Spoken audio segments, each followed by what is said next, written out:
Hey guys, and welcome back to the channel. Today I'm going to be talking about minimalism and money and how these two things are interrelated and how being a minimalist has actually made me better with my personal money.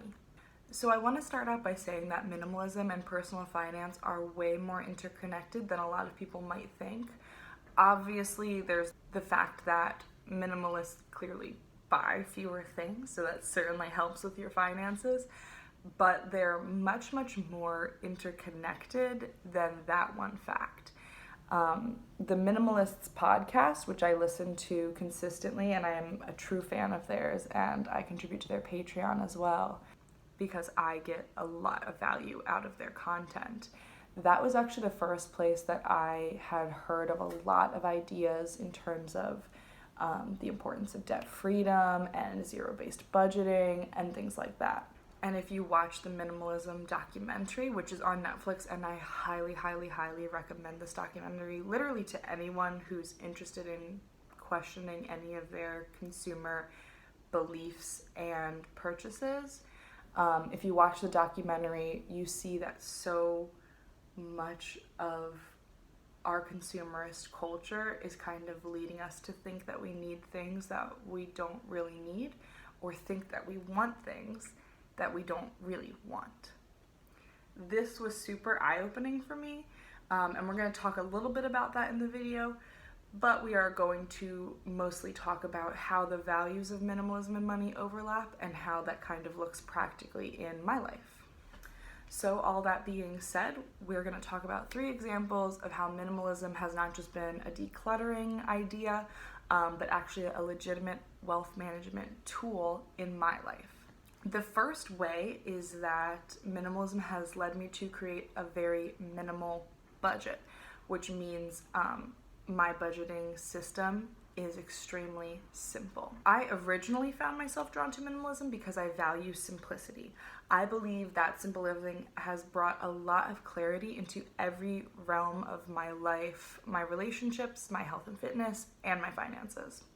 A huge obstacle of getting good with finances is that there's a lot of complicated advice out there. There are mountains of confusing information about things like playing the stock market, cryptocurrency, debt repayment methods, mortgages, etc. So for me, as somebody who was starting out with effectively zero real-life financial literacy, it was overwhelming to say the least. Seeking simplicity beyond just material things helped me gravitate towards advice that made common sense. But even more crucially than that, it led me to create the simplest kind of budget. If you guys watch my budgeting video, you know that I have an extremely simple method of budgeting where I just use income, fixed expenses, variable expenses, and savings. And those are the only 4 categories I have, and that is as simple as I can make it. And it makes it so easy for me to just plug in a few things I need to and have everything else already and set to go. This to me took out the obstacle of having to categorize everything and not understand if I was saving for clothes, would that be in my clothes category, my savings category? It was, for me, the most basic, bare bones way of doing it. And I try to have everything in my personal and my financial life be as simple as possible because I don't want to spend that much time thinking about it. The second way that minimalism has helped me in my money life is it has helped me to define what enough is in my life. This is perhaps the most obvious one because in practical terms, it means that I don't buy that much stuff. I don't have a budget line for specific material non-essentials. Like I don't have a clothing line in my budget. I don't have a tech line in my budget. I just have one miscellaneous fund that I can use for whatever I may want or need that month. Usually it's what I want. This fund for me is $90 a month, so if I want to get an article of clothing with that, or get something for the apartment, or buy a book or 2 with that, I have the permission to, should I determine intentionally that that is something I want to add to my life. This is an example of where my budget gives me permission to use this money for anything that I might want, or less often, something I might need.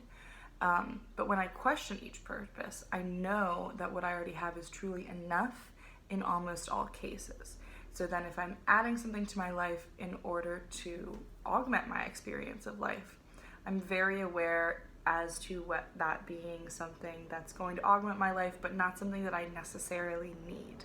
And that helps me to understand my purchases. It helps me to, in some cases, delay purchases that I could be making later. And sometimes it helps me to not purchase the thing that I thought I might have wanted. Which brings me to the third way that minimalism helps me be better with money. And that's that it helps me follow my own values instead of what society says I should value. I want you to think of all those things that you want that you don't really want.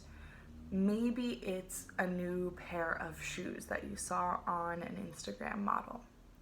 Maybe it's going out every weekend and ending up hungover, unproductive, and stressed the next day. Maybe it's a piece of tech that you have to take out a payment plan for, but it becomes less important as soon as the newer thing comes out and you're still left making payments on that. Maybe it's a new makeup item or a new thing for your classroom that you saw another teacher had. I've been there with a lot of things, before and after finding minimalism. I'm still there a lot of the time. I used to give into these impulses a lot more though. And I certainly still do sometimes, but I will say that questioning my true values apart from what society values or what my friends and my family value has led me to make better decisions and spend a lot less on things that I don't really need, or sometimes things that I don't even really want. For me, the biggest thing for this is probably clothes. A lot of clothing purchases that I have made in my life have been something I have seen that I felt like if I got that, my life might be better suddenly. Like if I got a special work outfit that made me look super put together, then suddenly I would feel more put together. Or if I got a really cute dress to go out with my friends in, I would feel like more adult or more fashionable, or I would impress a certain person. But the things we have do not change who we are, which is so obvious, and yet even as something that's so common sense, I think a lot of us forget that, and I certainly, even though I know intellectually that wearing a certain outfit is not going to make me a different person, or that owning certain books that I might never actually read is going to make me appear to be or feel like a more intellectual person. Or for many people, it is driving a car that makes you feel like you have a certain symbol of status and wealth. But at the end of the day, you are the exact same person. You just have more items and less money in many cases. So that is something that has really changed the way I think about every single purchase. I ask myself, do I really want this? Or do I want what I feel like this item might bring me? Just a little food for thought. Even if material minimalism doesn't totally feel right for you, the principles of simplicity can be useful in some of the less expected corners of life, and money is one of those places. I hope for this video is not to make you a minimalist, but I hope that you can use some of this line of questioning that I use and these simple budgeting tenets that I use, and take it into your own life to live a more intentional life with your money.